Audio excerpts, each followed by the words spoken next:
Hello everyone. आज आपका aggregates का लास्ट लेक्चर है जिसमें हम लोगों का कुछ टेस्ट बच गया था, वो टेस्ट देखेंगे। आपका थर्ड टेस्ट था एग्रीगेट एवरेजन वैल्यू टेस्ट।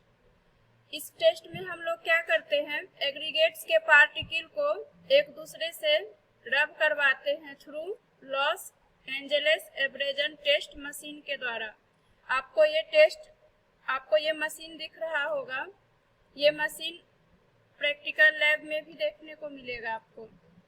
इसी टेस्टिंग मशीन के मदद से हम लोग क्या करते हैं, एग्रीगेट्स का एवरेजन वैल्यू टेस्ट निकालते हैं।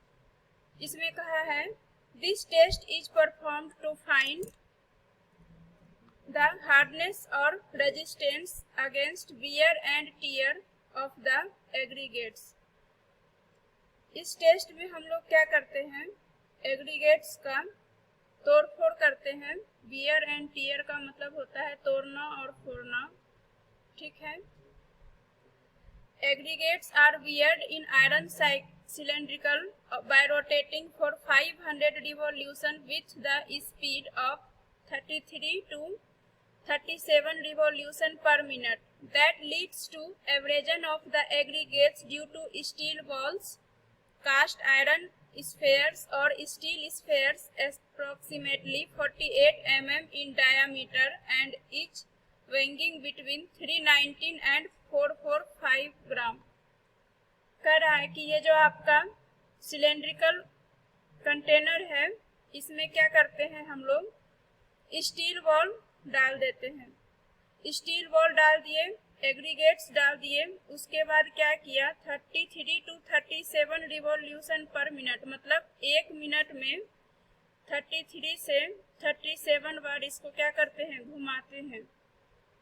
और इसमें जो आपको स्टील बॉल्स दे रखा है, इस स्टील बॉल का जो वेट है वो कह रहा है 390 से 485 ग्राम तक है।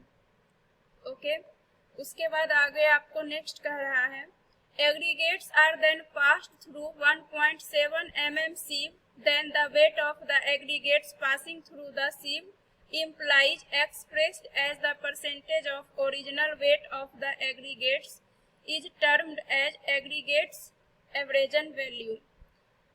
क्या किया, सबसे पहले हम लोगों ने देखा कि ये आपका जो सिलेंड्रिकल कंटेनर है, इसमें स्टील बॉल दिए गए हैं। स्टील बॉल आपके कास्ट आयरन के भी हो सकते हैं। और क्या किया है, इसमें इसी कंटेनर में एग्रीगेट्स भी फिल कर दिया गया है। फिर जब इसको हम लोग 500 बार घुमाते हैं, 500 रिवॉल्यूशन, एक मिनट में कितना घुमाना है, 33 से 37 बार, तब ये क्या होता है, एग्रीगेट्स इस स्टील बॉल के मदद से जो है टूट जाता है। ओके, इस मशीन कंटेनर में एग्रीगेट्स के टूटने के वजह से उसके बाद हम लोग क्या करते हैं, 1.7 mm का सीव लेते हैं। ओके, इस सीव में क्या करते हैं, ये जो आपका एग्रीगेट सैंपल है आफ्टर वियर एंड टियर, मतलब टूटने फूटने के बाद इस सीव में लेते हैं और सेक करते हैं। सेक करने के बाद क्या हुआ, कुछ सैंपल आपको मिलेगा, मान लेते हैं वो सैंपल आपका स्मॉल w है, ठीक है। तो पहले जो हमने सैंपल लिए हैं उस स्मॉल w अपॉन जो इसका ओरिजिनल सैंपल था उसको हम कैपिटल W से डिनोट कर रहे हैं। तो इतना अपॉन इतना लेने के बाद इसका हम लोग क्या करेंगे, परसेंटेज निकाल लेंगे। यही परसेंटेज आपका एग्रीगेट एवरेजन वैल्यू टेस्ट बताता है। ओके, फिर क्या है, इन 4 aggregates to be used in pavement construction, aggregate average value should not be greater than 30 and for any other type of construction should not be greater than 50। कहते हैं जो यही जो हम लोग पेवमेंट बनाएंगे, तो पेवमेंट बनाने के टाइम जो हम लोग एवरेजन वैल्यू लेंगे एग्रीगेट्स का, वो कहता है 30% से ज़्यादा नहीं लेंगे। का पेवमेंट के लिए, और अदर के लिए हम लोग 50% से ज़्यादा नहीं यूज करेंगे। तो आप लोग समझ गए होंगे एग्रीगेट्स एवरेजन वैल्यू टेस्ट में। अगर इस पे एक शॉर्ट नोट्स लिखने आ जाए तो हम लोग क्या बोलेंगे कि इसमें एग्रीगेट्स को एक सिलेंड्रिकल कंटेनर में डालें और इसमें स्टील बॉल भी डालें और इसको 500 बार घुमाते हैं। 500 बार घुमाने के बाद क्या होगा, स्टील बॉल के मदद से आपका एग्रीगेट टूट फूट जाएगा। उसके बाद इस पार्टिकल को हम लोग क्या करेंगे, 1.7 mm सीप से इसको सेक करेंगे। सेक करने के बाद जो पार्टिकल 1.7 mm सीप से नीचे पास कर गया, उस वेट को ओरिजिनल वेट का परसेंटेज निकाल लेंगे। ठीक है, उसके बाद जो आपका वेट निकला है 1.7 mm से सीप से, उसका क्या कहता है कि इस एग्रीगेट का पेवमेंट कंस्ट्रक्शन के टाइम हम लोग 30% से ज़्यादा यूज नहीं करेंगे और अदर कंस्ट्रक्शन के लिए हम लोग 50% से ज़्यादा यूज नहीं करेंगे। ये आपका कोडल रिकमेंडेशन है IS इंडियन स्टैंडर्ड कोड का। ओके, फिर नेक्स्ट है आपका फ्लैकीनेस इंडेक्स एंड इलोंगेशन टेस्ट।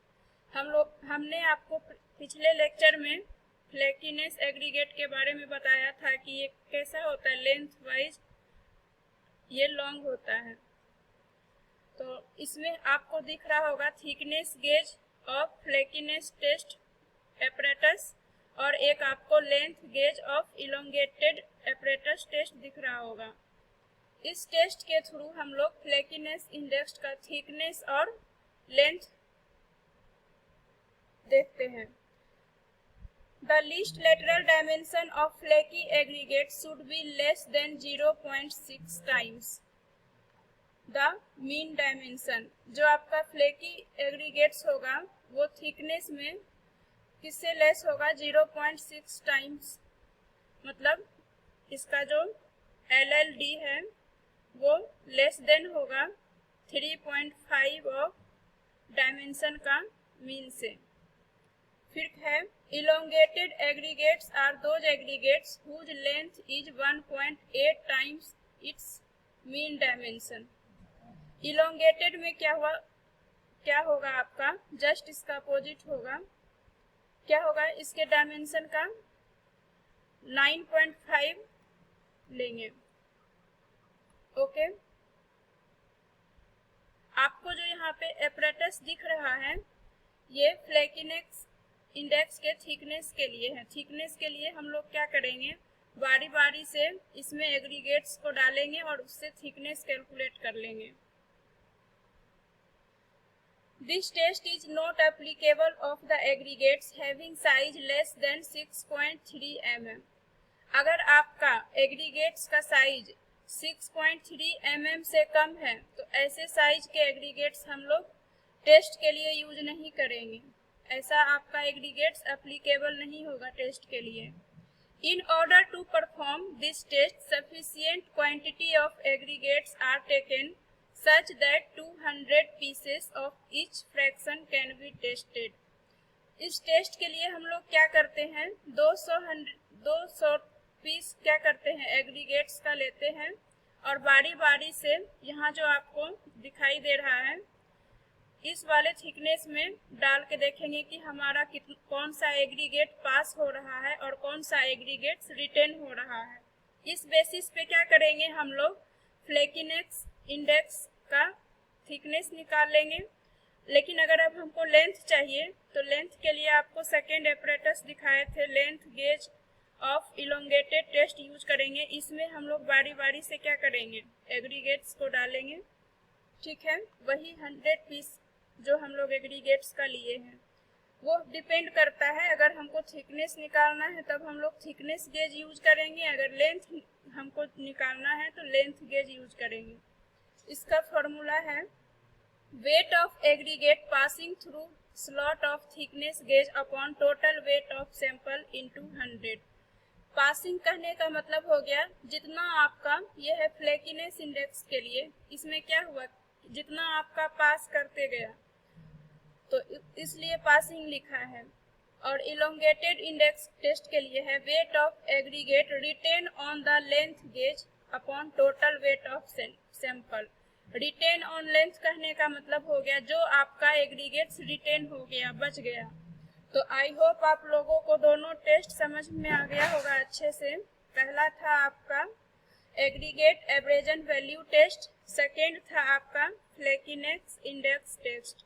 तो यूनिट सेकेंड में आपका लेक्चर यहीं तक था। नेक्स्ट लेक्चर से हम लोग यूनिट थर्ड पढ़ेंगे। आई होप आप लोगों को एग्रीगेट्स के सारे लेक्चर अच्छे से समझ में आ गए होंगे। आप दोबारा से इस लेक्चर को देख सकते हैं, इसको रीड कर सकते हैं और अच्छे से नोट्स बना सकते हैं। तो आज का लेक्चर यहीं तक। नेक्स्ट हम लोग थर्ड यूनिट पढ़ेंगे। Thank you.